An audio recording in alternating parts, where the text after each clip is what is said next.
It's interesting. I'll say that.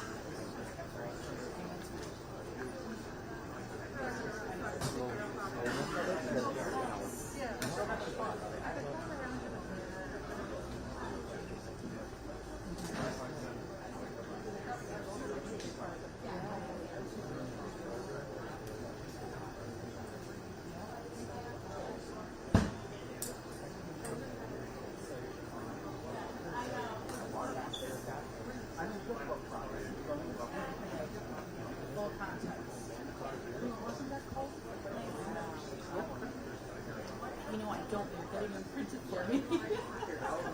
But yeah, you have one.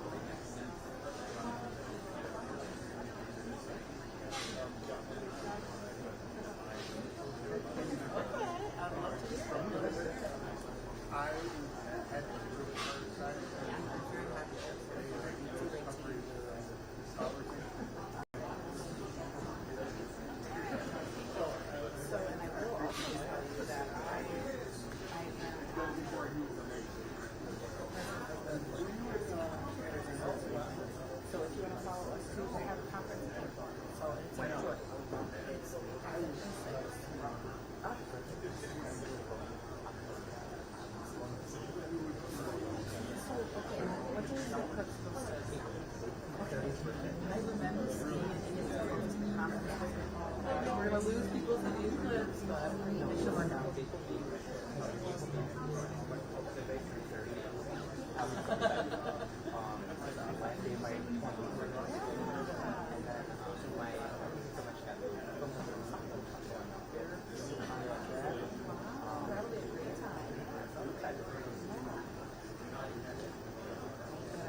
Wow, one more thing out of your calendar now for early April.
Good evening, everyone. Again, a reminder, the password for the Wi-Fi is Adonis4853.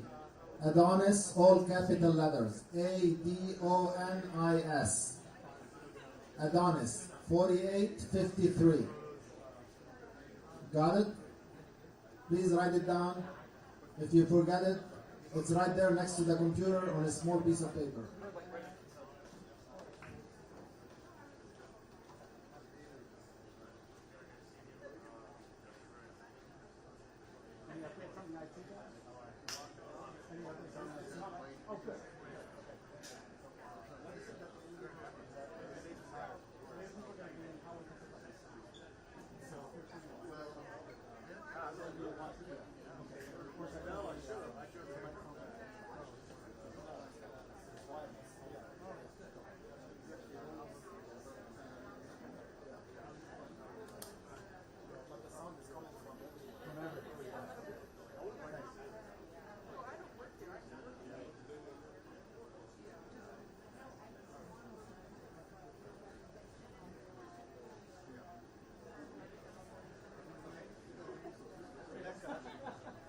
You know Hussein, right?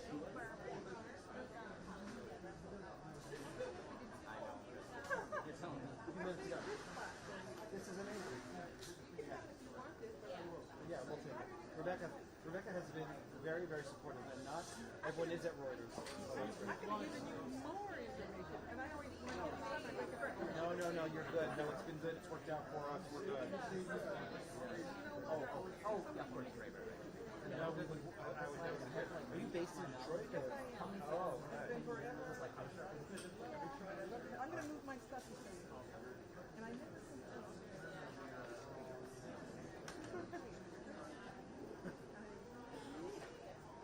Yeah, Corinne, she has like an army. Every little spot she has like that. Hand mic and the sound just come out of these speakers. That's the way to do So it. I think we're all kind of hoping they might use That's the way to do it. Yeah. maybe we could talk to a box and still Well, I mean, yeah. press We just need the podium. We've only took a podium. I always forget this. I never actually used, even when I entered at Channel 4 and all that stuff, I never actually knew how to, with the box, do we all plug into that box and then everything goes to that box and then sent out to us? What's the box? Yeah. Yeah, they don't have one of those. They're definitely not going to have that. Yeah. That much I know. But that's like usually how it works, That right? would be the best case scenario for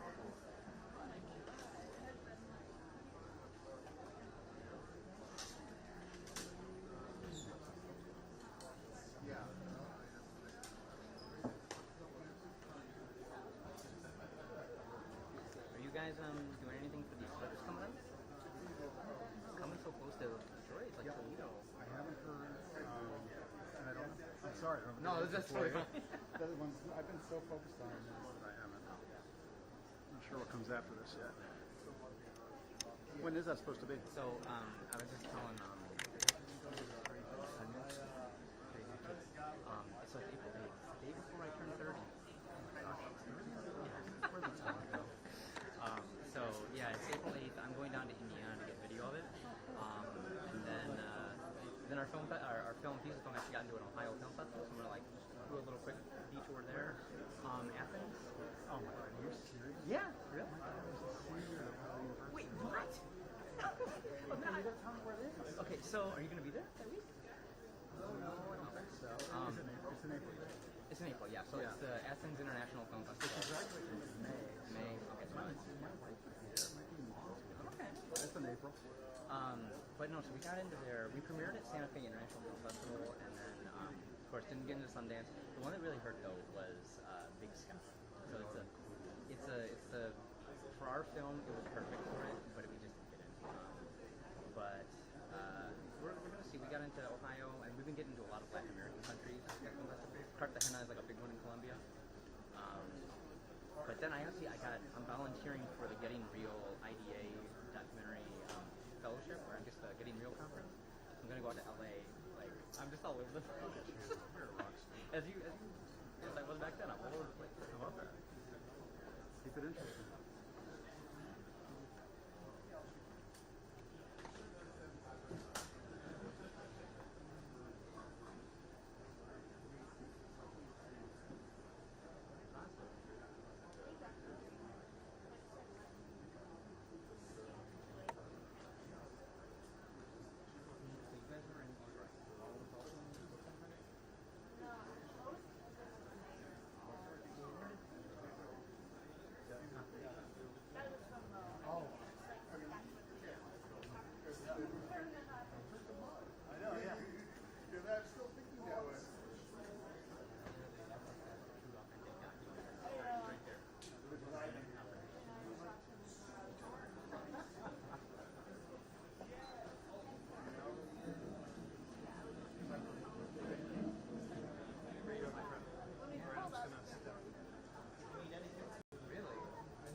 Right.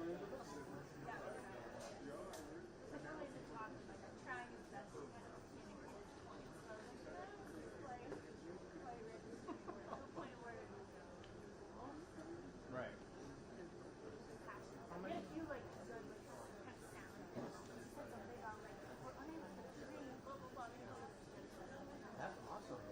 Oh, so okay, you're gonna love it. It's short, but I think it should be because his little kid, his mom didn't want to eat beach. She's like, but I want my kid to eat. So I interviewed this kid. He's like, yeah, I go over here with my pillows with my mom. I'm riding on my bike, and he talks about like how lucky he is to be in school here and how it's outside.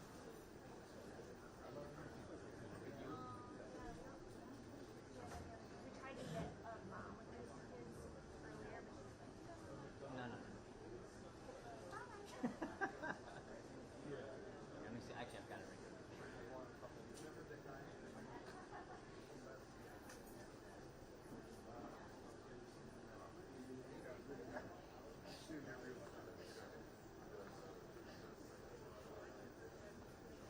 Also, this is one thing I wanted to ask. I actually just told you somebody that knows Rocky and has worked with Rocky. Is that interest? Yeah. You know him? You know him? You know him? I met him at the restaurant.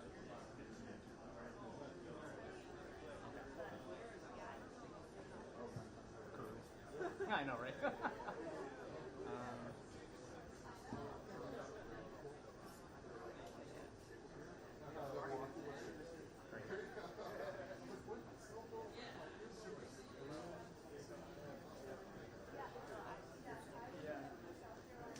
I made sure to get the bike in the shot too.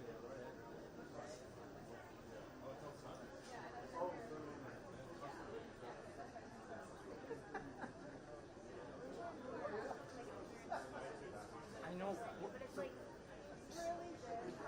What I ended up doing was I got most of the emails and phone numbers from people that you, so in case we decide to like send, hey, we're going to use you, can you send her this phone? Yeah, of course. It's fun. It's thing type. Very nice to meet you. Very nice to meet you. Who are you all with? Source. You all are the source. Yeah. I'm just basically, yeah. What happened over here?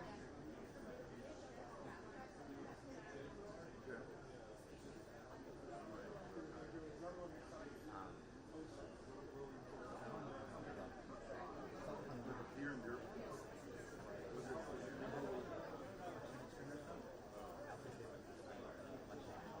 I don't know. That's a.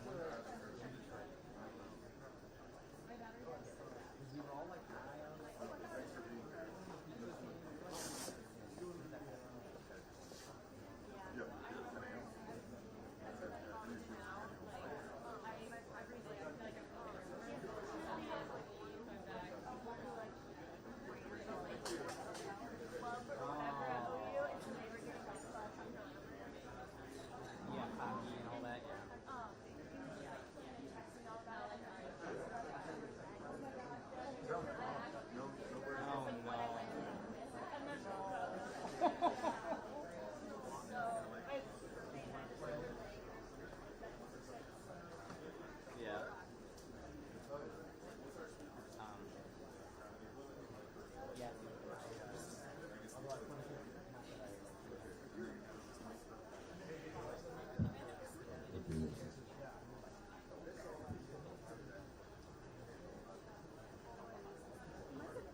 gonna stand right there? Okay, I'm gonna put my. Yep, that's what I'm doing.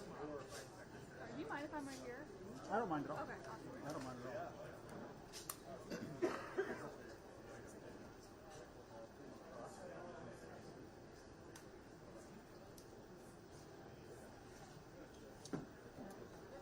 You put a wireless up there?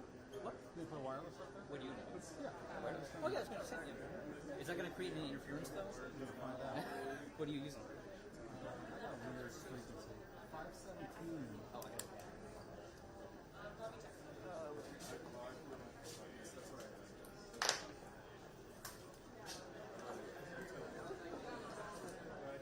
Check frequency in my receiver.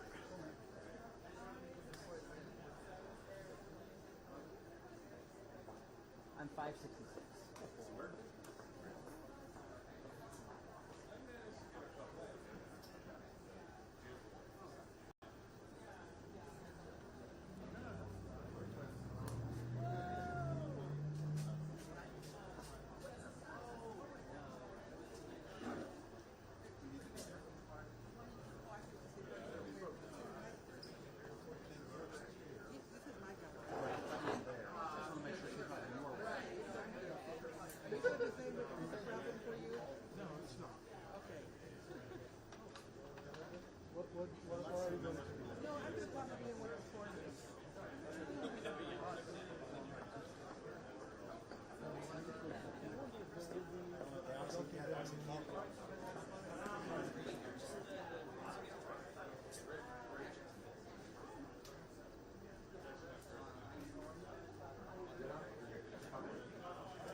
Can you hear me?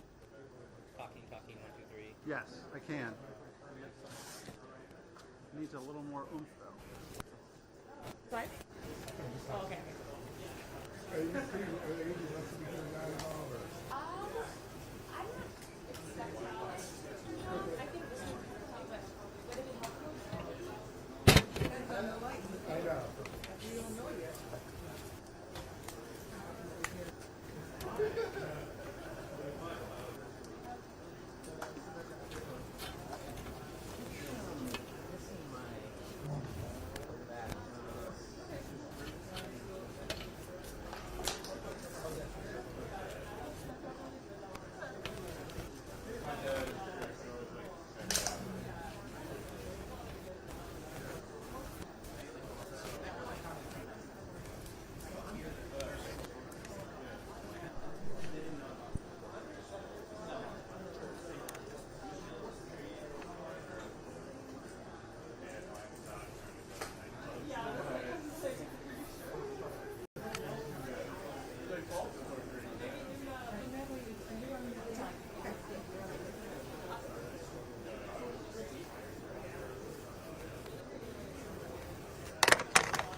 on one day. That was just being discussed, and I didn't hear what the answer was. They have the ability to put on these lights. I just don't know if they're going to. Oh, what's up, buddy? How you doing? Bro, what is great? That'd be nice. It'd be nice to have something. I try to get my Who's at the front who was mulling that over. Yeah, exactly. I don't. She's taking the people's names. She's on the right. She's holding signs down like this. Yeah, I don't, yeah. Can I just borrow you for just a minute? Talking to the guy at the flannel shirt. Yeah, she has no information. I asked her, Oh, okay, then. Yeah. so I'm not, Then we can always just take the lead if we want to, right? I will bring my life. That'd be very nice. Can you hear me at all? Good. Great.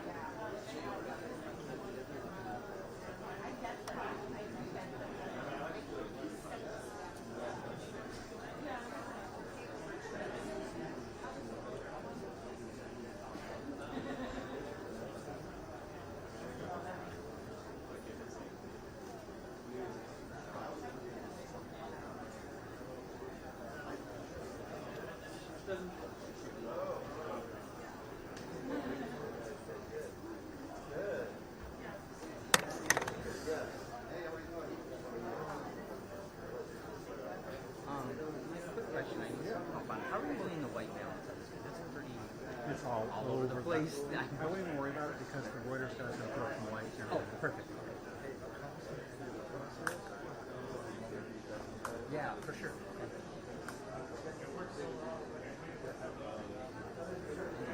Everyone's going to see who's talking. Yeah, that's true. I'm like quasi like new I to know. this, but also like everything they're gonna do. Yeah.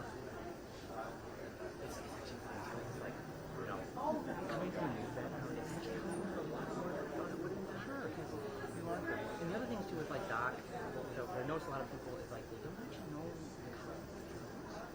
And it's like a good thing and a bad thing, I guess. Like sometimes I can be like, you can't really do this, can't really do that. Like there's a lot more flexibility in that, but there's still things. Some things are not. Yeah, exactly. In terms of like, offering things. It's just like that's the journal opinion. I'm okay with that. But yeah, it's cool to just kind of like know these things ahead of time. I love it. I'm glad you learned this.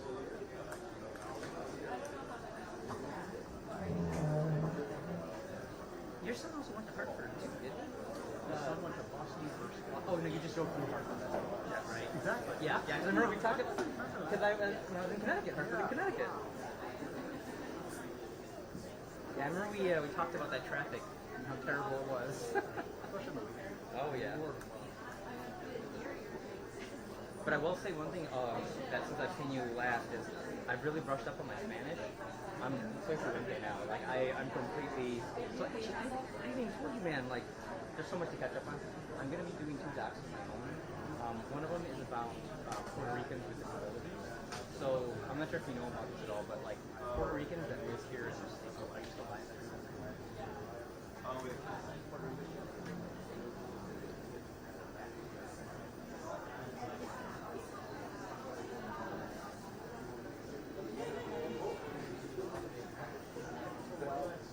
Oh, thank you.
Okay. Stuff right now. Sorry.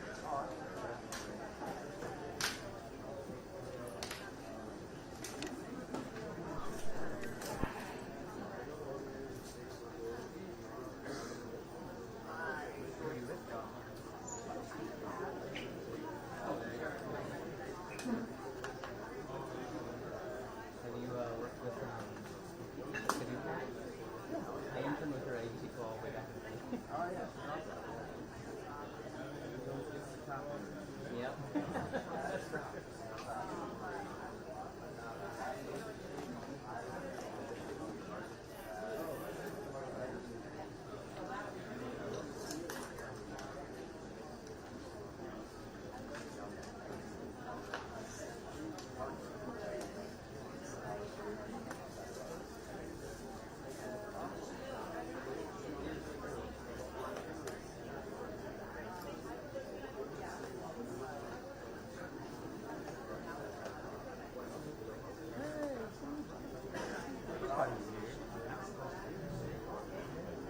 Carlos even rolled in.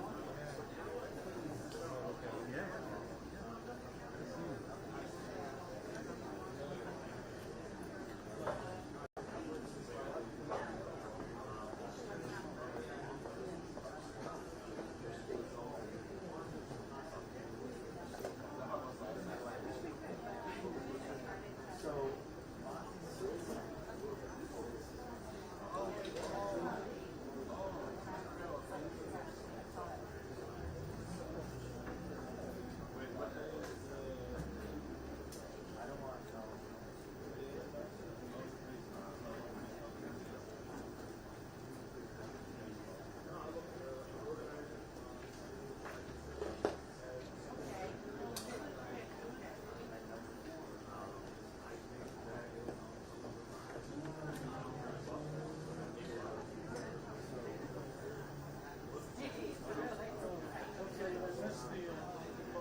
2.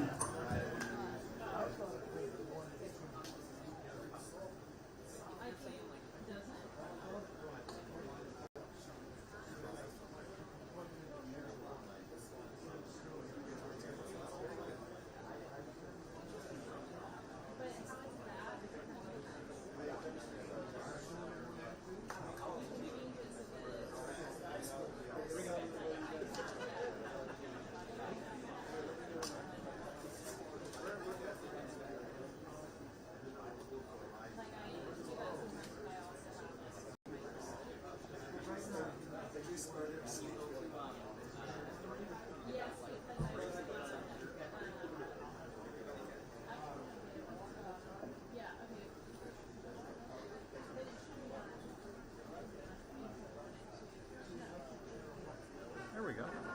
It does have much power. That's something, though. Yeah, this is That's something. the other light kit actually out of microwave missed the plastic cloth that holds the light with the stick. So it's not really plastic. That would have been gravy anyway. I appreciate you trying.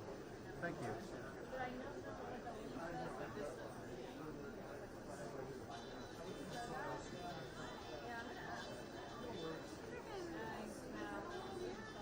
See why not?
Are you with CBS Pro?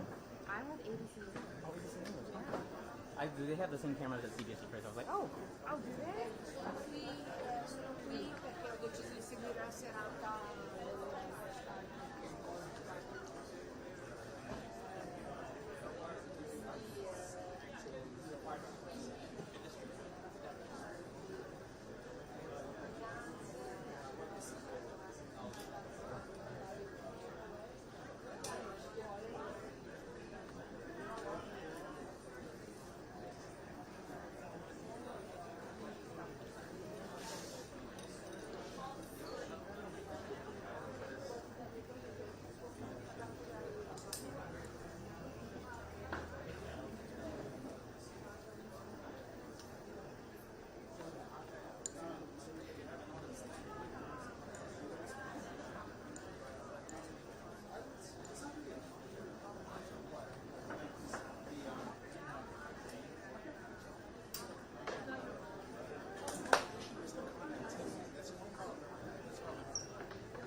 Chris, would I do a test for you? Does that help Yeah, you? if you don't mind. I don't mind at all.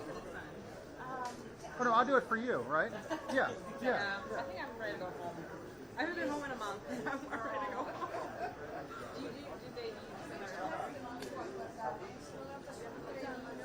Wait, I actually had to go laundry in like 2-3 weeks. And you're probably not the same hotel enough to like send it out. Yeah, my boyfriend was like, what do you mean you haven't done laundry in 2-3 weeks? I'm like, it's just how it is right now for me.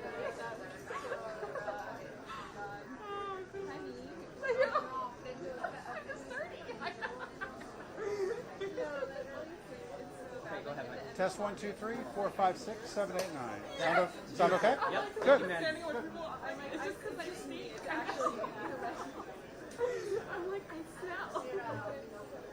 How is this? I need to move out of my guy's life. I think it's such a world that I miss So, Kendall was telling me about you guys last day.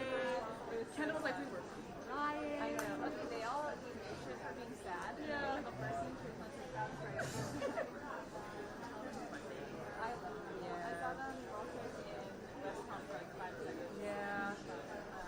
It's too bad that they're like both of their time and dinner on the same day. I was like, damn. But I was like, also, yeah, it's hard to watch. It honestly is.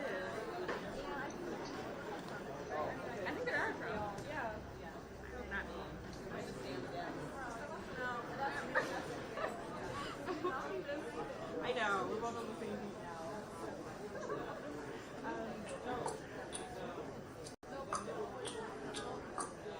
We're all just weird right now.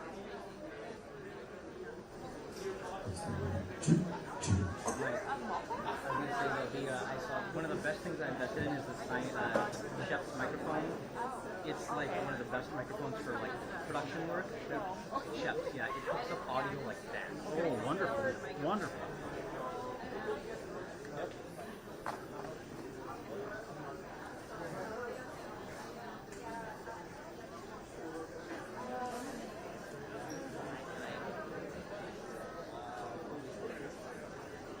It's so nice to don't go anywhere. I took like my shot of shit.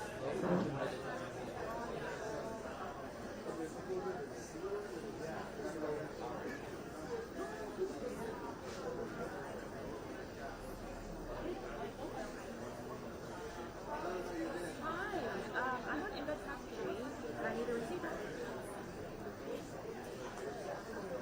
I don't think so. No, but I have been on like 13 or 32.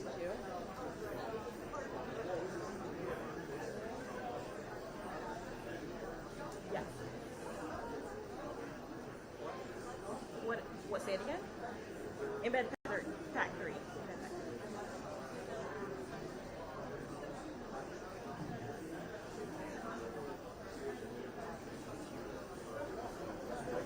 No, no worries.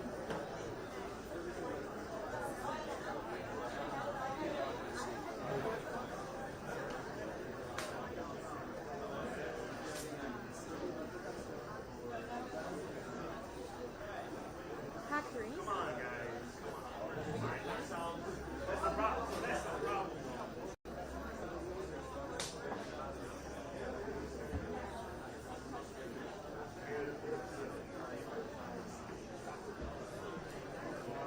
don't know. Maybe like 4 hours.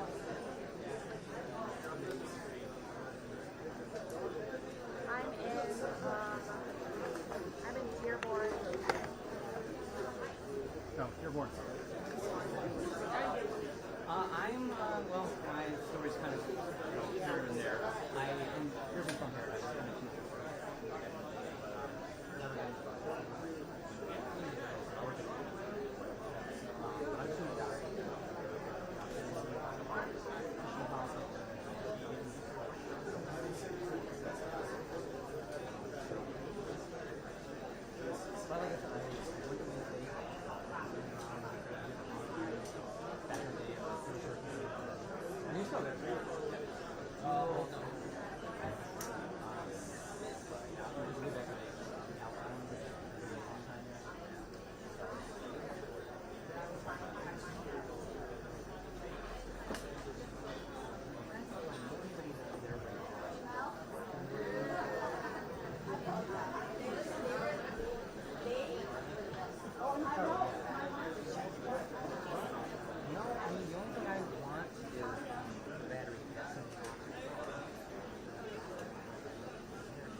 massive amounts of food they bring in?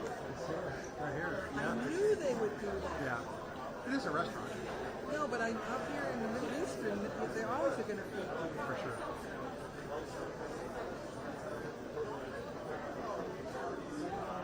I would come back here and eat one of these days. I've never ate here. Yeah, I haven't either. But I don't have any customers like this. I mean, it's some people go and eat. Look at the high stack of pizzas. Wow. I didn't even see that. You know what? For years, I knew a lot of this community. And that's why I'm not surprised to see this. For years, yeah, it was always food. And, They always want you to eat too. yeah, and I always want to eat. Yeah. For sure.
Listening.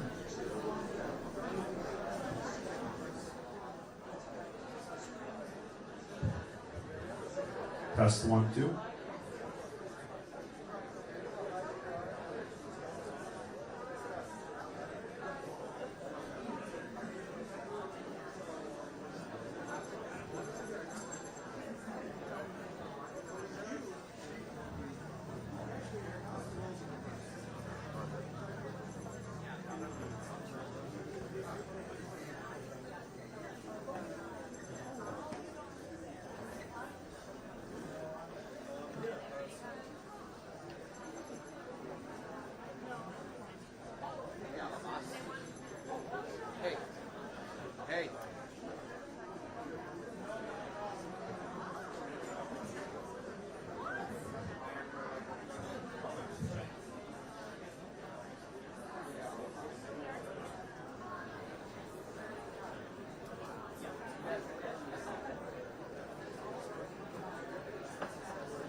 Ladies and gentlemen, thank you everyone for your help from Team Uncommitted. We are honored to have you all with us and to have had your support this evening. Thank you for all of the hard work you've done all day. For our volunteers, you are absolutely amazing. Thank you for everything you have done. We have some yummy food for you. We're trying to get it set up and ready, so please come and help yourselves.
Yes, I just like I could use it correctly. Oh, yeah, in Detroit.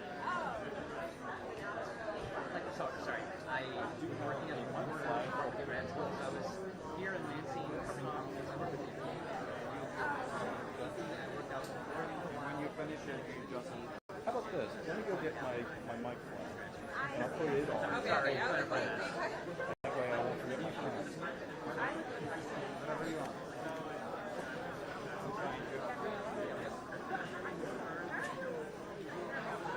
No, I'm plugging in my outlet for batteries, so I'm not worried about batteries.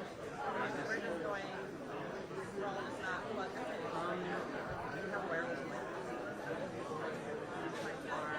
Putting it up there. Yeah, that's probably your best bet. You're not going to get happy to do that. Unless you have Put it here.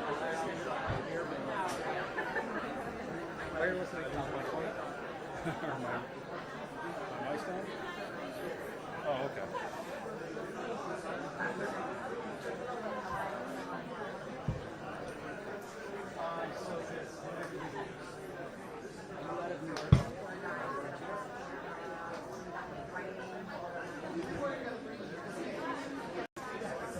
Oh, sure.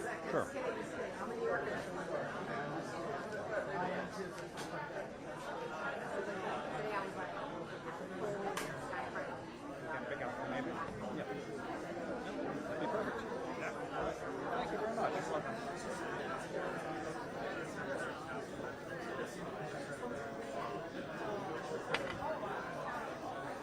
We got 48 volts on the box. I haven't heard it from there. There's a battery in there, so it'll get me through the night. Yes.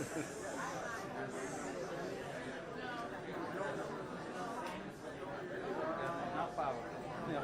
Oh yeah. I work with some. Yeah. When I'm in a loud room, it's the best mic to have. It's better if you put the filter for it. What's happening is when the actual all the big noises, they give you more clean because they have the pads. All the pads is at different sizes. Some people they're using all of them in the same size. That's not good. Oh well.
Everyone who's here, thank you so much for joining us.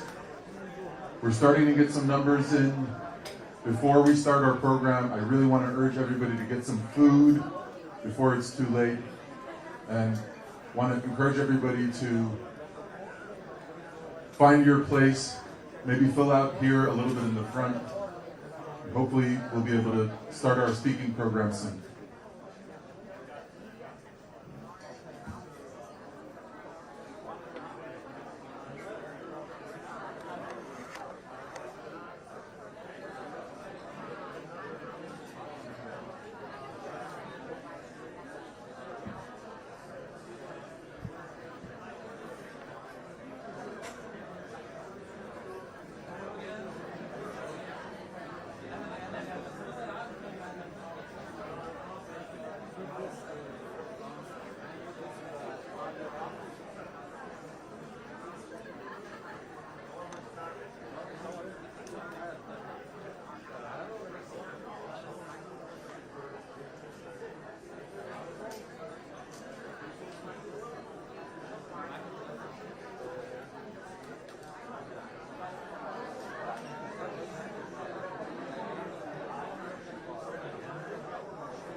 broadcast people, they have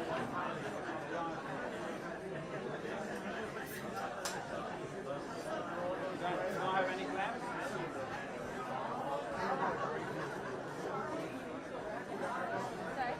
Tonight I found one.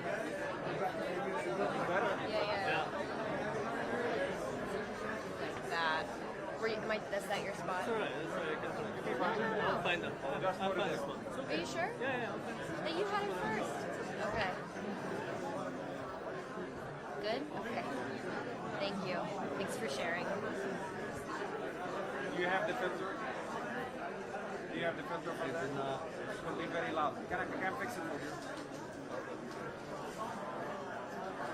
Hey, testing one. Hey, testing one. Extremely loud.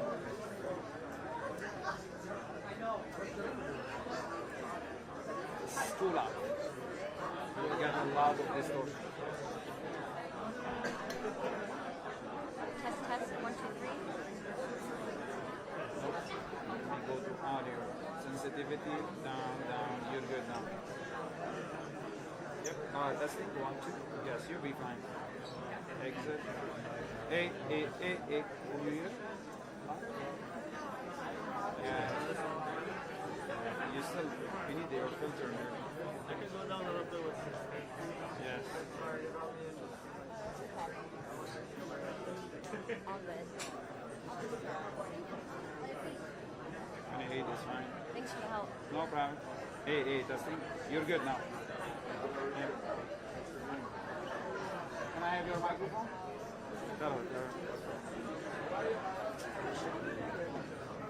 Yeah, you'll be fine like that.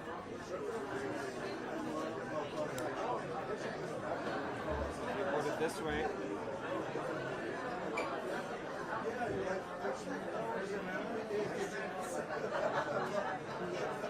Testing. 1, 2. You'll be fine. And this is for her. Yes, that's it.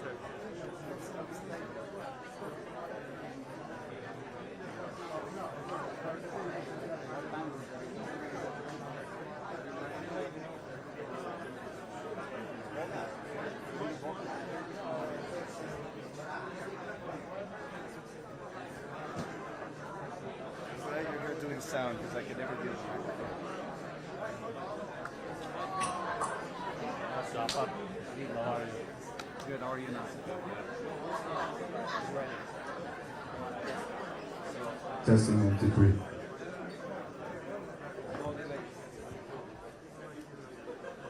Here.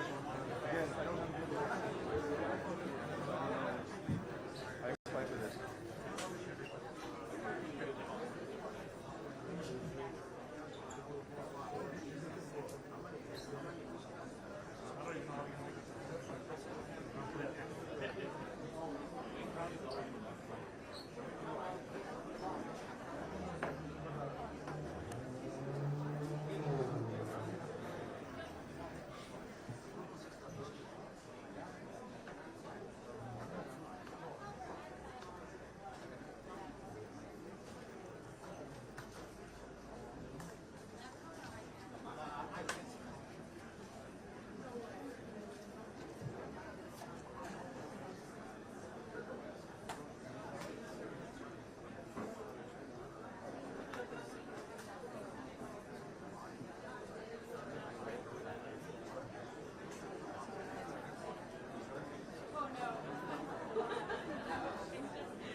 Can we have everyone's attention, please?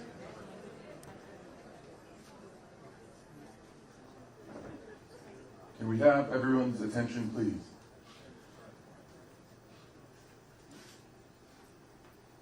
My name is Abbas Alawi. I'm a spokesperson with the Listen to Michigan campaign.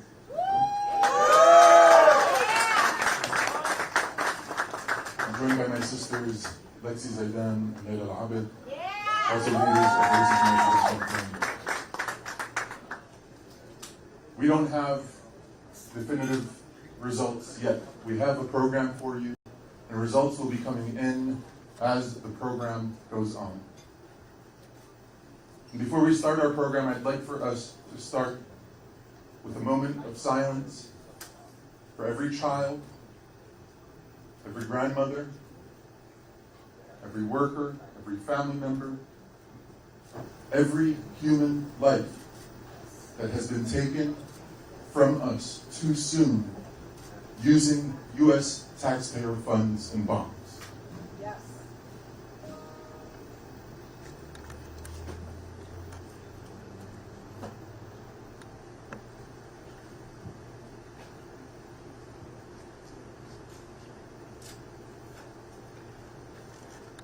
Thank you. I want us all to consider what is happening here in Michigan today. This campaign, the Listen to Michigan campaign, claimed a box on our most sacred piece of paper as Americans on our ballot. And we said, if you are pro-Palestinian and you live in Michigan, you vote uncommitted. If you are for a ceasefire and for the ending of funding for endless wars, you vote uncommitted. Yeah. If you are for saving lives, and listening to the expertise of the people who are closest to the pain, you vote uncommitted. And what we did here in Michigan today, what we are doing here today, it's a movement led by people like me. I was a child who survived US-funded Israeli bombs. And I'm not alone in that experience. It's a movement led by Palestinian American women who know what it's like for their own taxpayers to fund, taxpayer dollars to fund the killing of their own families, and they're not alone in that experience. Think about what's happening here. We here in southeastern Michigan are moving in the tradition of anti-war protesters that came before us, in a movement that is united under the banner of ceasefire now, and yes, led by Arab Americans and Palestinian Americans, but also led by our Jewish American siblings and Black American siblings and voters of conscience and young voters who are coming together to insist that if you're going to come to Michigan and ask for our votes, guess what? In Michigan, we are pro-Palestinian voters. We are anti-war voters. And we demand a Democratic Party, and we demand a president in President Biden that does two things very clearly. One, publicly call for a permanent, lasting ceasefire. It's the bare minimum when over 13,000 children have been killed using our taxpayer dollars and using U.S. bonds. And two, stop funding the Israeli military's war crimes. Stop funding endless war. And so here in southeastern Michigan, people in our Arab American community have an expertise, a horrifying expertise. So many of us have survived US-funded bombs. And it's precisely because we have that expertise that we are leading a movement. Think about what we are doing. We have led a movement that is far exceeding expectations, using the ballot box to urge America to stop killing our families. That's all we're asking for. Just stop killing our families. It's actually not that complicated. Just stop killing our families, President Biden. You can do it. You can do it. And so today, because of the expertise of Arab Americans here in southeastern Michigan especially, people who know what it's like to survive US-funded bombs, we're telling you, to the state of Michigan, we're telling you to our United States government that funding endless wars is not the path, that there is a better path that saves the children who are being killed, that saves the innocents who are being killed, that returns hostages and prisoners. There is a better path of diplomacy and peace and not of genocide. This campaign happens to be led by a fierce individual, an individual who manages leading a movement as she manages making sure that her own kids are dropped off and fed and inspired as she's telling us how we're going to get over the finish line. That person is a leader that this community, this anti-war community, that is alive and well here in Michigan, and thankfully alive and well and growing here in our country, is lucky to have leading. That person is campaign manager to Listen to Michigan, Layla Al-Abid, who I have the honor of introducing to you.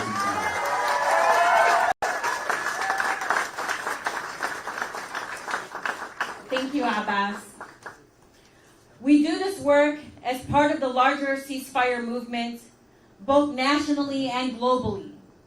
The Palestinian people are our North Star, and their perseverance in the face of adversity is our motivation to continue working, continue hitting the streets, protesting, demonstrating, holding our electeds accountable like we have done today through our uncommitted votes to send that message to Joe Biden that Palestinian life is valuable, and we demand a permanent ceasefire now.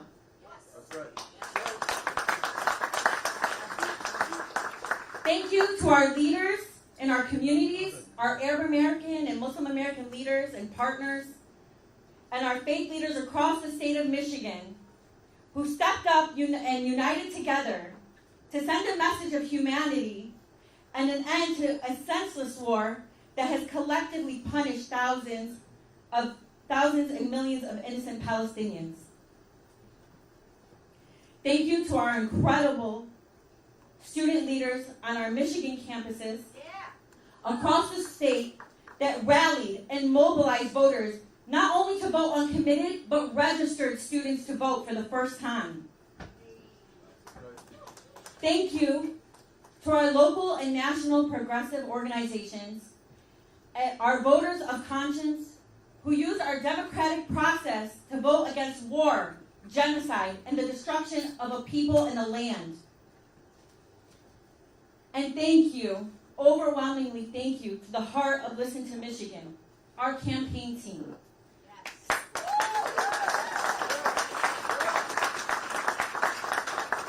Our campaign staff and extraordinary volunteers who came together to accomplish the amazing feats we have seen in the last 21 days. Our volunteers who posted up at the mosque, grocery stores, businesses, doctors' offices, and passed around over 50,000 flyers and talked to hundreds of voters to vote uncommitted.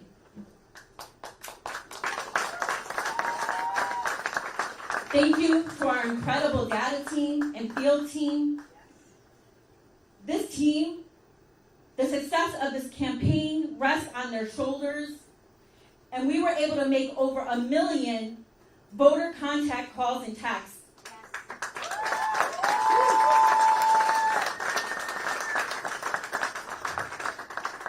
And the incredible and tireless work of our core team and staff who tied this campaign together, creating the best team we could have ever dreamed of to leverage the political power of Michiganders who are saying we are pro-Palestinian, and we demand President Biden to take action now. Bring a permanent ceasefire and end the unchecked, unconditional military aid that is funding a genocide in 2024. That's right.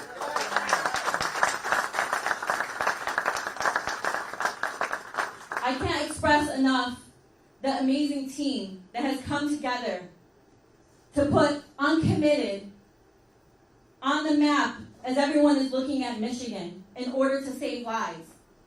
I want to remind everyone that a vote uncommitted was a humanitarian vote. It was our vote to save as many lives as possible. And with that, I would like to actually invite our next amazing staff member and spokesperson, an amazing activist in our community who has been advocating and protesting and demonstrating on behalf of Palestinians, Lexi Zayden.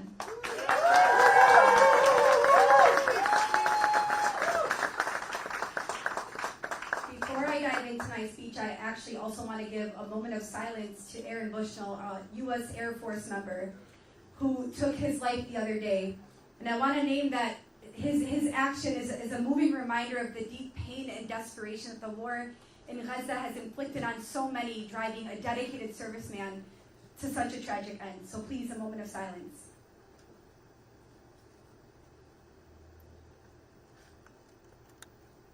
Thank you.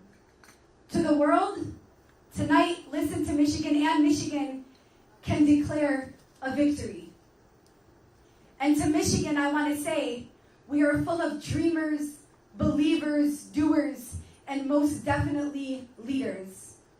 And today, we also showed that we're full of pro-peace, anti-war, pro-Palestinian humans. As an activist, I say that activism tends to happen in waves. Wave one, we sound the alarm to an injustice that is being carried out. Wave two, we educate people en masse on the injustice, and we build coalitions and investment. Wave three, we wield power socially and politically, and today we did just that. During a time in which Biden and his administration thought we'd forget. We defied them by activating a genius in this state and building a community to get behind a simple action of voting uncommitted to send a resounding message to Biden and his administration that you cannot be held, or you cannot kill 30,000 people and not be held accountable. It sends a resounding message that you cannot kill 30,000 people and think that we would be too lazy and forget. As the granddaughter of Nakba survivors, as a friend to friends in the community that have lost anywhere between 15 and 80 family members to Israeli U.S.-funded bombs, as a person who has family in the occupied West Bank, we as a community had every right to engage in voter apathy and stay home because our leadership has completely failed us both as people and as a nation. And instead, we turned out in numbers, historic numbers tonight, to turn our anger and frustration into a unified message to Biden and his administration that we are not down with genocide. Right. And let me remind you, this isn't an Arab or Muslim issue. It's a people issue. And for that reason, you see that we've had a diverse coalition of the Jewish community, the Black community, the Asian American community, the Hispanic community, the young community, the old community, social workers, teachers, everybody all over the country is standing with Michigan, and all eyes are on Michigan today. The votes tonight for Uncommitted send a clear message to President Biden that Michigan Democrats are uncommitted to President Biden and his re-election, and this is a warning sign. It's a threat to Biden and his administration as a result of his decisions to put funding Israel's war in Gaza over our own democracy. And this voting bloc within Michigan, let me stamp that we are uncommitted to you, President Biden, and your re-election efforts. That Biden, you must support a lasting ceasefire and stop funding Israel's war in Gaza. That this is not a messaging problem, this has become a bombs problem. Because every time a bomb drops in Gaza, somebody's profiting off of that death here in America. And let me tell you that Michigan will continue to work relentlessly to put an end to anybody that is pro-war. Because if you are not pro-peace, anti-war, and pro-Palestinian, don't come to Michigan and ask for our vote. It's not happening. Thank you. So, with my sisters up here, and before I introduce our next honored speaker, I want us to just take a look at what our goals were as a campaign and announce where we are as of 8:59 p.m. election night. We have been very clear. President Biden needs to take a different approach. We also happen to be a community that was deeply harmed by President Trump. We don't want Trump to win either. And so the last time Trump won in Michigan, he did so by 10,000 votes. And so we've been telling everyone, if we can demonstrate that we have at least 10,000 votes, that then President Biden, who has been ignoring us as we've called the White House, as we've called our representatives, as we've protested in the streets, as we posted on social media, maybe then he'll have to hear us. As of 9 p.m. on election night, with only 12% of the votes in, more than 17,000 Michiganders have already voted on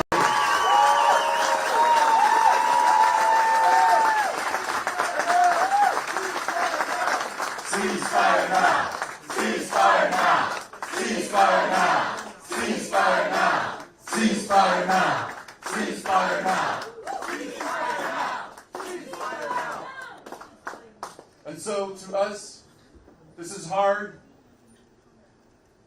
This is hard for us because every one of these votes is echoing the final cries that children in Gaza cried out before our country's bombs killed them.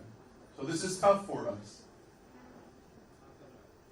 But let's be clear, this is a resounding victory for our country's pro-Palestinian anti-war movement. Now it's my honor to introduce a leader in our community and a leader in Jewish Voice for Peace Action in Michigan, Joshua Feinstein. Thank you, Abbas. Let's give it for Abbas, Lexi, and Layla. All right. Thank you very much for coming out, folks. The world is here, and the world is watching. And everyone is asking the same question. What is the definition of success for this evening? How many votes do you think you'll get? And to that we say this. The fact that everyone is here, that is the definition of success. We have achieved our goal. Now, in terms of achieving our goal, I also look out and I see all different types of people. Religions, races, and cultures. That is the definition of success. And we have a common cause. Tonight and today we voted uncommitted. But everyone here is committed. And what we are committed to is a permanent ceasefire. We are committed to justice, and we are committed to an end to this genocide. Thank you. Yes. And this is just the beginning. You should all be very, very proud. This movement today is about the ceasefire. But tomorrow, it will be about self-determination for the Palestinian people. It will be about free Palestine. And it will be about eventually, hopefully, taking the U.S.'s policy towards Israel and looking at that relationship and ending the funding for war to the state of Israel. My people, we have a saying, never again. But what we mean is, never again, not just for one person, and not just for one people, but for everyone and anyone, everywhere. So thank you very much. Enjoy the good food. We have some great speakers, and we'll have another speaker up now.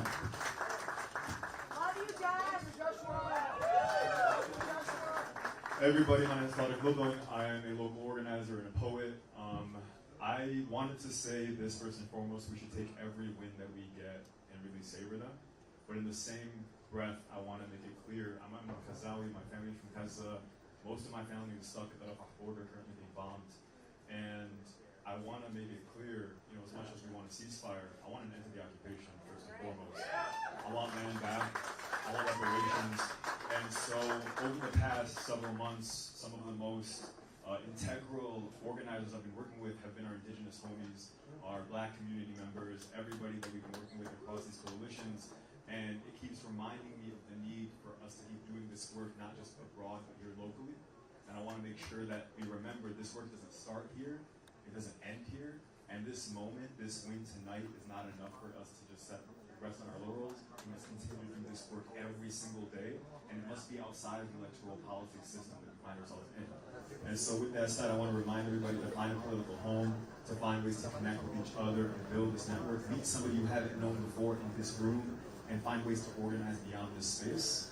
And just remember, if people hit you up with, vote blue no matter who, or to fall in line after this moment today, remind them that every day Biden doesn't get a ceasefire is the day he's voting for Trump himself. And so, it's not third-party voters, it's not uncommitted voters, it's not Palestinians, it's not black folks, it's not indigenous folks who are causing a potential Trump victory in the Democratic Party, ushering the way for a Trump victory if they fail to listen to their people every single day. And so again, I want to end the occupation, I want to free Palestine, I want to liberate the world for all of us. They also have me listed as a poet, so I wanted to read something for y'all just to center us, because as we see, Aaron Bushnell engaged in self-immolation, one of the bravest forms of protest we can ever see, and it's not being covered, right? I've seen maybe one segment on one major news outlet, and I want to make sure that everybody knows that these things don't go unnoticed, and we must become our own media. We must continue to push and find new ways to share this information with each other, not just on Instagram, not just on Twitter, and to ensure that everybody hears us, feels us, and sees us as we continue doing this work. So thank you all for being here. Please savor these moments and find ways to keep building upon them. But remember, this work doesn't stop here, it doesn't start here, and we have so much to do. The ceasefire isn't where we stop. And so I'll read this quickly and go from there.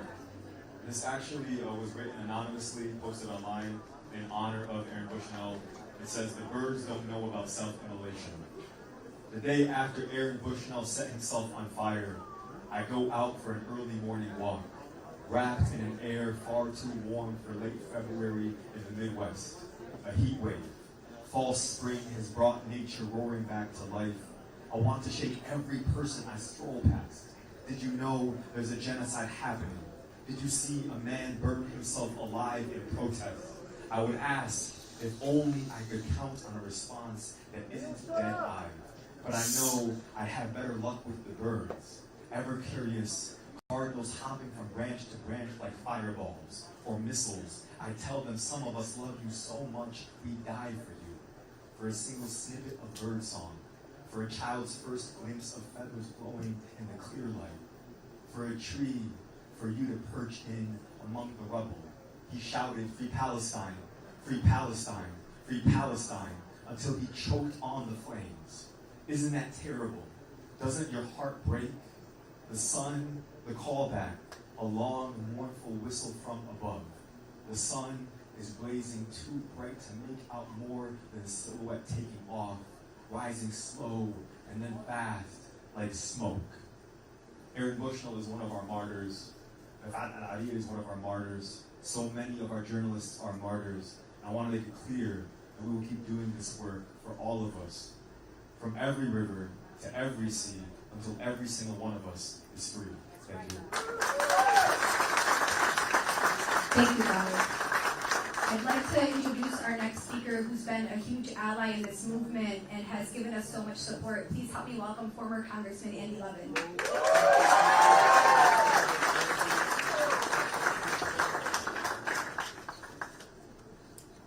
Good evening. So I want to echo something Abbas said. I take no joy in being here. This movement is a child of necessity because people are dying by the thousands and we do not accept it. We will never accept it. So we come together and we take political action. And frankly, it's a little awkward because we have a huge victory tonight and it feels like the result of a lot of amazing work. But it's just the beginning. This is a victory of American democracy tonight. This is a victory of American democracy. We have this little thing in Michigan, this uncommitted box. You know why it's there? Because this is about presidential elections, right? And you're nominating people to go to a convention. And not only are we winning so many votes, we're going to win enough votes to send delegates to the convention, I think.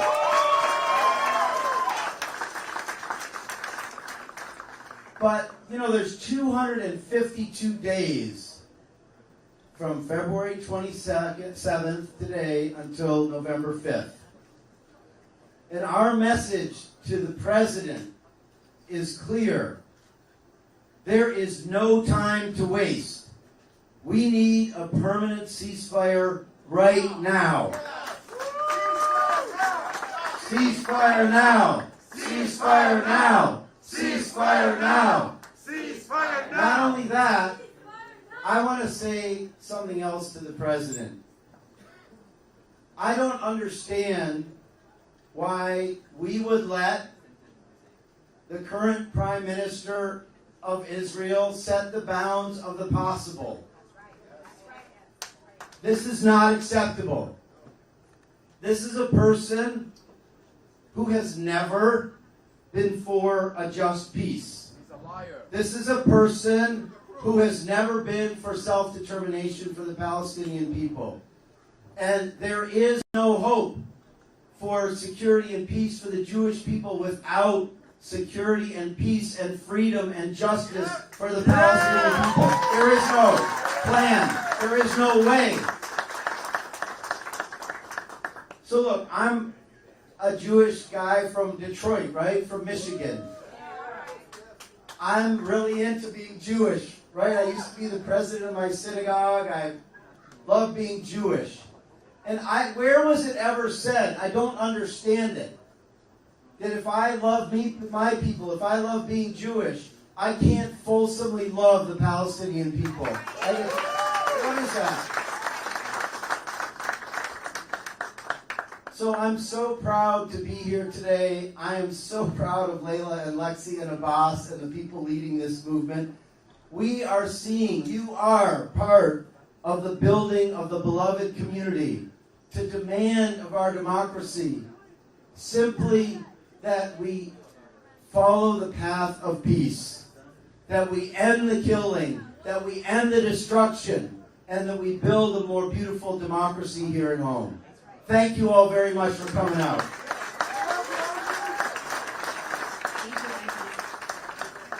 Our next speaker is the Pontiac City Council person. He's also the co-chair to the Democratic Socialists of America. And I want to say the Democratic Socialists of America, who helped organize, who helped make over 1 million calls in less than 3 weeks. The grassroots organizing was beautiful.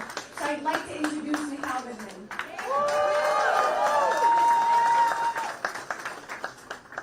So hello everyone. Hello. I am truly honored to be here because, as Lexi said, I am a Pontiac City Councilman. I am a black man who is young, who used to be the chair of the Young Democrats of Michigan, who now leads the Metro Detroit chapter for DSA. And all of that means that I care about people.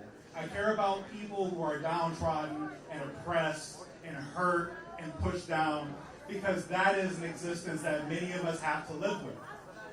But as we stand here today, it is of no surprise that we are watching a genocide happen on the other side of the world that affects not only the Palestinian people, but it affects everyone in the region, everyone around the world, including here in southeastern Michigan, right here in Metro Detroit.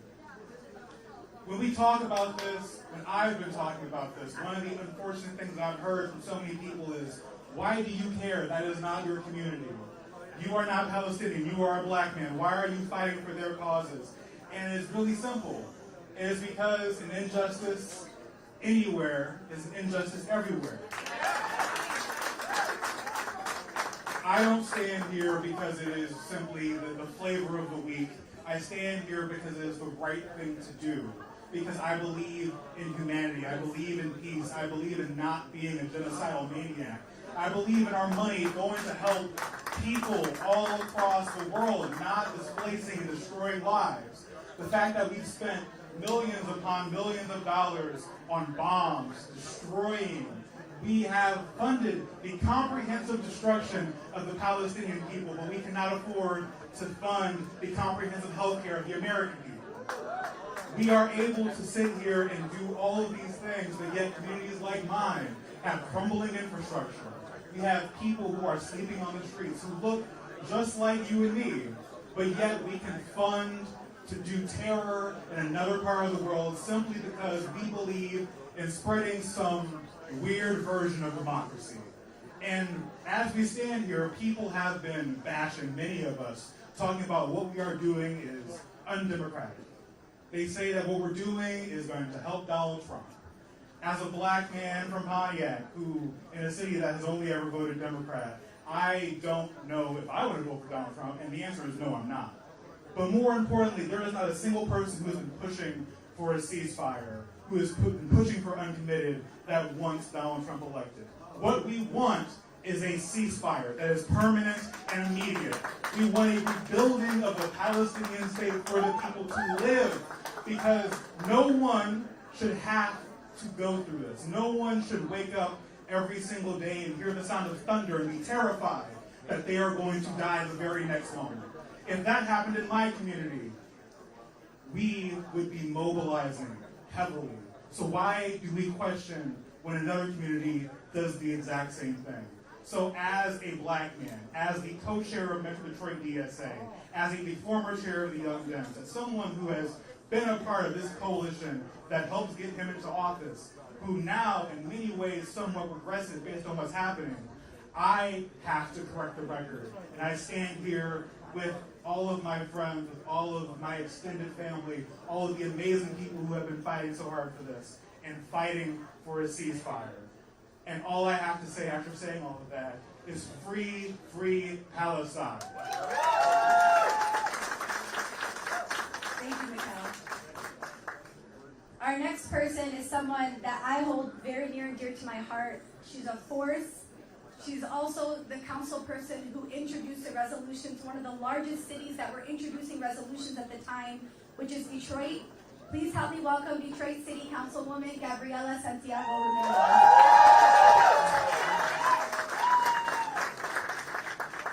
Romero. Good evening, everyone.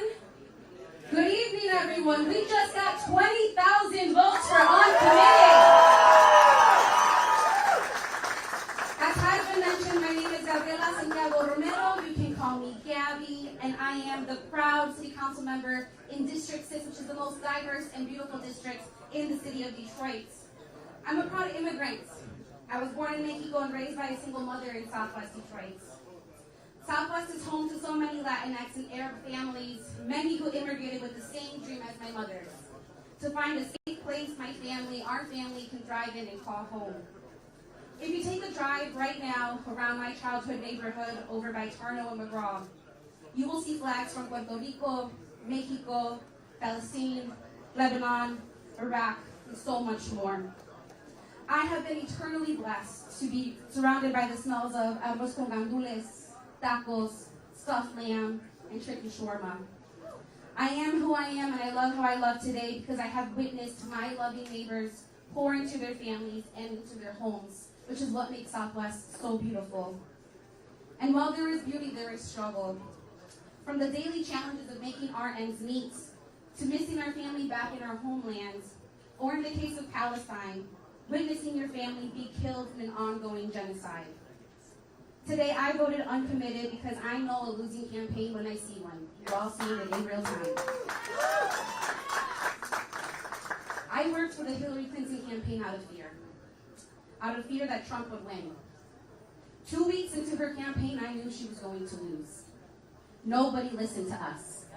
We said she is disconnected from voters. Nobody really likes her. That matters. She does not know the issues. She does not listen to us. She's going to lose. And we were ignored. We are no longer in a position to beg Democrats to listen to us. Quite frankly, none of us want Trump to win, which is exactly why we're doing this. This is the only way we can raise a flag to Democrats that you are going to lose unless we call for an ultimate ceasefire.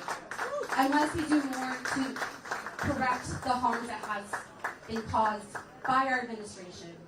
So thank you so much to our organizers for the work that you're doing. It's incredibly inspiring. I've been told that I've been brave, you know, for doing this work. I'm not brave. This is what is necessary. All of us should be doing this, no matter who you are.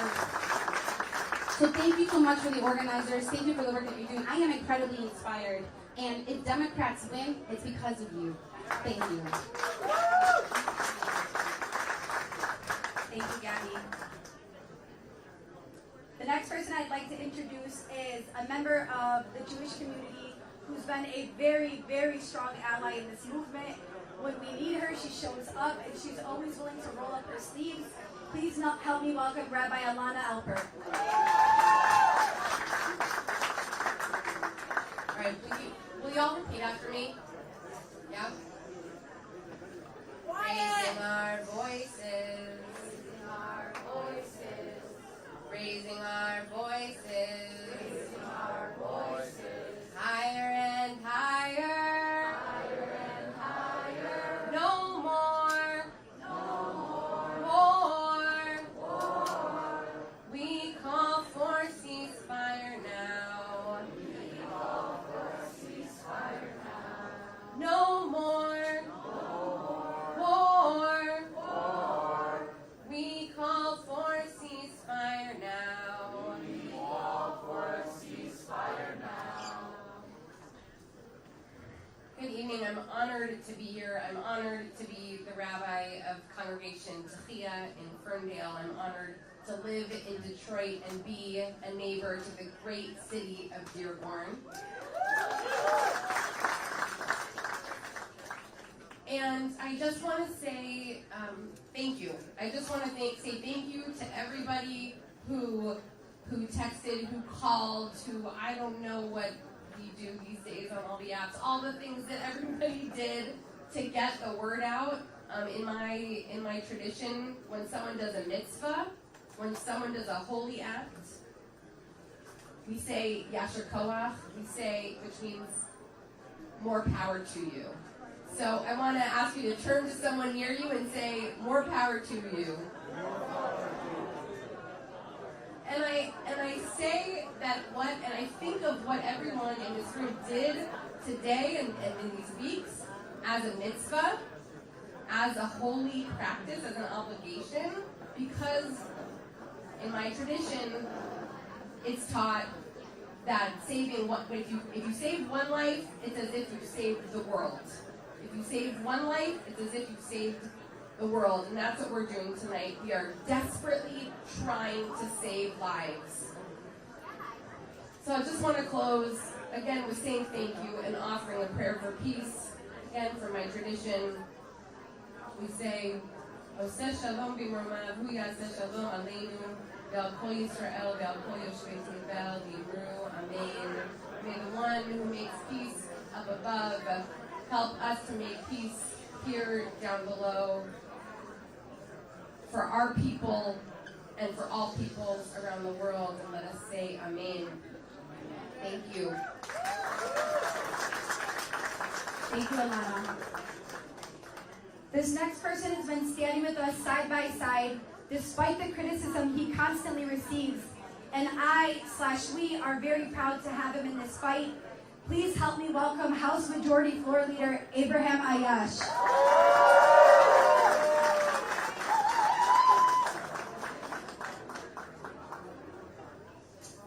What up, though? I wish that I could come up here today and celebrate what we've achieved today, but I want us to think about what got us to this point. There's a story that I thought would make this administration listen. They wanted fruit, but I could not find any because of the war. And when I finally found the tangerines, they took the soul of my soul. So she could not have those tangerines. I thought this White House would listen. After Khalid showed us the deep pain and the humanity of the Palestinians, but they did not. I thought the White House would listen after we reached 5,000 dead Palestinian babies, but the White House did not. I thought they would listen after 10, 13, and now we've crossed 30,000 dead innocent men, women, and children, and they did not. I thought they'd listen after South Africa took them to the International Court of Justice and said, this is a genocide, but they did not. I thought they would listen after hospital after hospital after hospital was bombed, and they did not. So it is my hope that after tonight's results, and we're going to Chicago, by the way, 174 days from now, we're going to be at the Democratic National Convention pushing and growing this anti-war movement. So if they didn't listen after Khalid, and they didn't listen after Reem, and they didn't listen after 30,000, and they didn't listen after the hospitals being bombed, maybe they will listen in Michigan.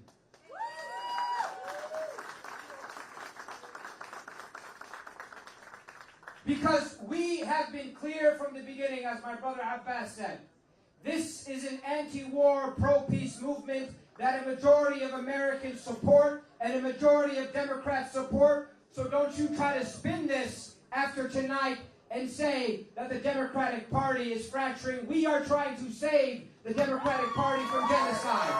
We are trying to save the Democratic Party from the destruction of human rights and the disregard of humanity of our Palestinian brothers and sisters.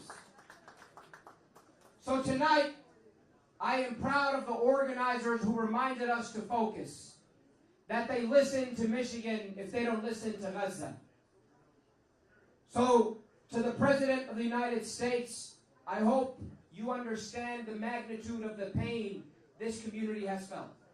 I hope you understand the magnitude of the horror and the chaos and the carnage that we have seen for the last 143 days. And in 174 days in Chicago, we can see a leader that stands up for human rights, that is anti-war, that is anti-Netanyahu, and that is anti-genocide.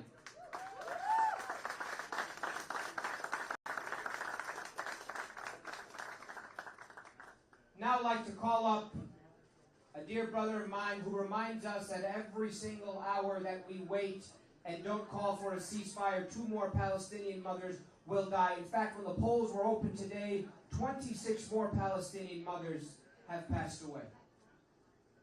And when you go to bed tonight, 16 more Palestinian mothers will pass away. And there's only one country in this world that can stop that today. It is the United States of America. And if they want to shy away from democracy, I'm here to remind everybody tonight that we still believe in our democracy, and we are fighting to protect it, and we are fighting to protect humanity. And my brother who's been leading this fight, speaking with moral clarity and conviction, the mayor of Dearborn, Abdullah Hamoud Abu Maryam. I may have jumped the gun. I'm going to pass it back to Lexi. Okay, it was a great intro. I just want to add to Mayor Hamoud's introduction. I've known him since I was young, and this true leader has been a beacon. He's been a bodyguard to this community. He's been our backbone. And if I could extend 1,000 prayers and blessings to just bless him for the rest of his life, I would. This is going to be our last speaker, and so to the press, we will take any questions in the middle of the floor after, but please help me give a very, very necessary welcome to Mayor Abdullah Hamoud.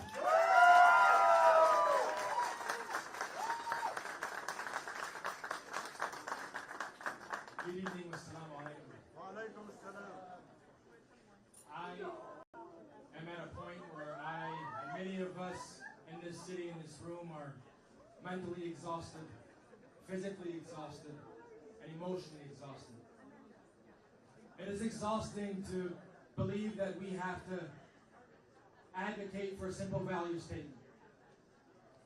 That we do not believe in the killing of any innocent man, woman, or child. And that somehow such a statement has become controversial. That in 2024, when diplomacy should be leading The word ceasefire has become kryptonite for all of the electeds that we put in office. Elected within our own Democratic Party. And I feel it incumbent upon myself, alongside all these organizers, that before I hold any other individual accountable, I hold my own damn party accountable. In the city of Dearborn, where we have demonstrated that the issue of Gaza is not an issue that is only of concern to Arab Americans or Muslim Americans, but this is an issue to all Americans from coast to coast. Because we cannot stand by as innocent children don't have the ability to dream of a tomorrow. I am a father, a husband, and a son of immigrant parents, whose villages have both been bombed in the last 140 days, whose mother-in-law was born in the refugee camps, whose grandfather had the audacity to march for a free Palestine in Detroit in 1989. This is a generational movement. It's something that we will pass on to our children until the day that we see a free Palestine. There is so much for us to be proud of for what we have accomplished. Because we did what so many others only spoke of at the podium, but did not have the courage to actually do. We had the audacity to put people first. We had the audacity to choose people over political party, and we had the damn audacity to put people over president. And that is something that we are willing to take to the ballot box. Now, it is not lost on me that this president has softened his language and begun to recognize Palestinian suffering. But what is not enough is lip service.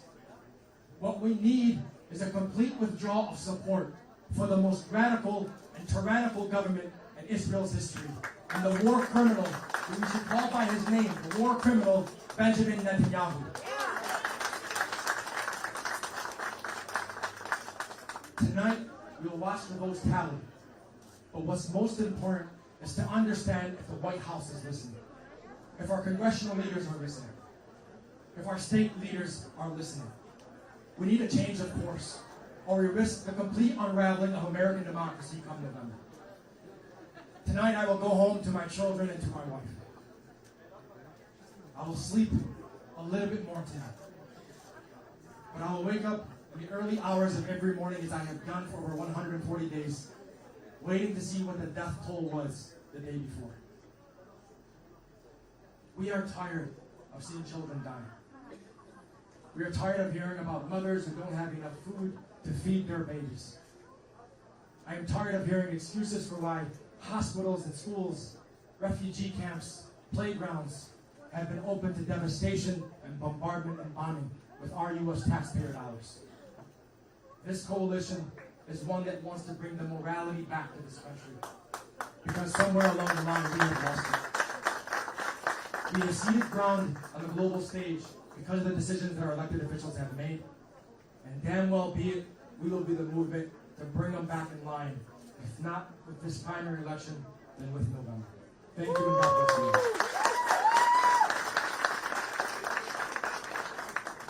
Take a few questions from the press. Yeah, I got a quick question. You mentioned that you thought you were going to win a delegate tonight. How does that actually work? Yeah, you mentioned you might be winning a delegate tonight. How does that actually work? Like, what's the process for this vote to a delegate for you?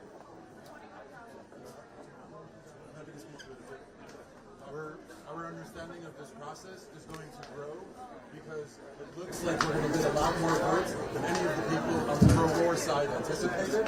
And so our understanding is that we will get at least one delegate for every congressional district where we perform over 50%. And if we perform over 50% statewide, we'll also get a delegate there. We are very proud. We're very proud that Michigan will be sending anti-war, pro-Palestinian delegates to the Democratic National Committee. To vote against Biden on the floor, right? You got the delegates to vote against them on the floor. Those delegates will be uncommitted. Next question.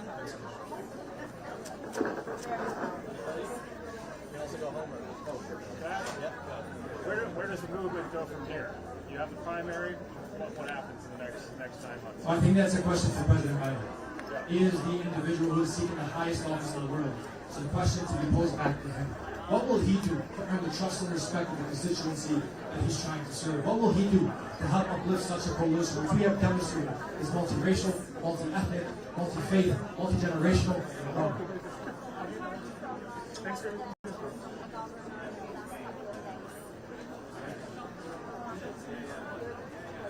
No.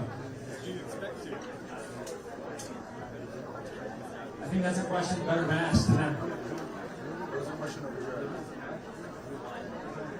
Did you have a question, sir? I've heard a couple people talk about the convention in Chicago. Tell us precisely what is your plan, what sort of activity will we have to do, what sort of platform, what can you do? It's clear that tonight was a message that there is a significant group of Democrats in Michigan that believe in the anti-war movement. And we have an opportunity in Chicago to take that message to the convention floor and push this party platform to finally change course on things like the unconditional aid to Israel. We start to have the conversation on what we do with settlement. So the opportunities are there to have the conversation around peace and what the Democratic Party as a platform can now push forward for the American public to see. Is will we be a party that will be anti-war? Will we be a party that's anti-genocide? And now that we have a capacity, as we believe, a formal capacity to do that, we will leverage that in Chicago come August 19th. I can't speak to what's going to happen on the streets of Chicago. I'm from Detroit. Time for maybe 2 or 3 more questions. Any other questions? All right. Well, just give us a sense of how big this is versus what you thought would happen today versus what actually could happen. We knew that this was going to be big. We didn't know what the numbers were going to be, but what we do know is that 80% of Joe Biden's core constituency support a permanent ceasefire. 66% of Americans want a permanent ceasefire. So it is not surprising that it grew this big, and we are just celebrating this victory right now.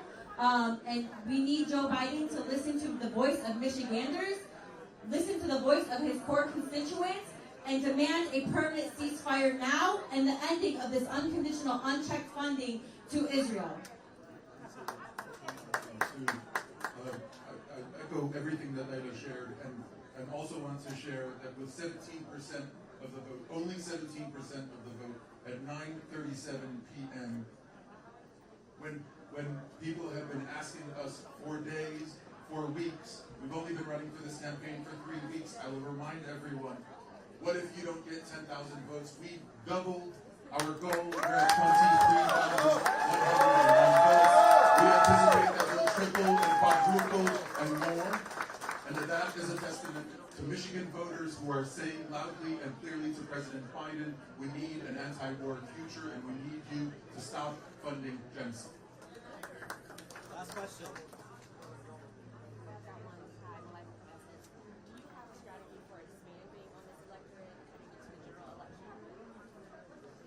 I think right now what you're finding is other states are reaching out to the organizers of this coalition to understand how they can replicate it in their states prior to the primary. So I think that will be a focus to continually send this message that this movement is coast to coast. It's not bound by any geographic boundaries that anybody has established. I think that will send a resounding message to the White House and hopefully the entirety of the Democratic Party that this movement is organic, it is real, it is unstoppable. Thank you very much. There will also be a press conference at 10 a.m. tomorrow. 10 a.m. tomorrow at Henry Ford Centennial Library.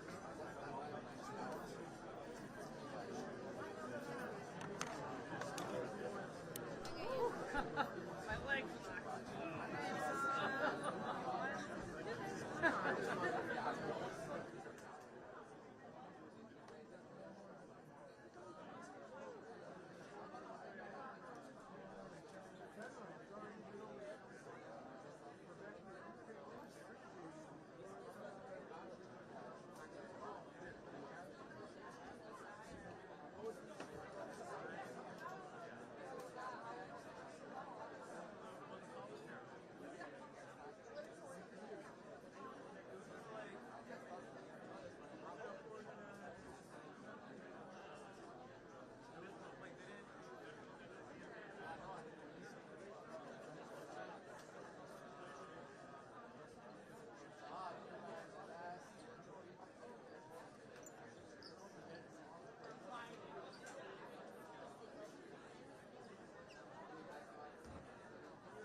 not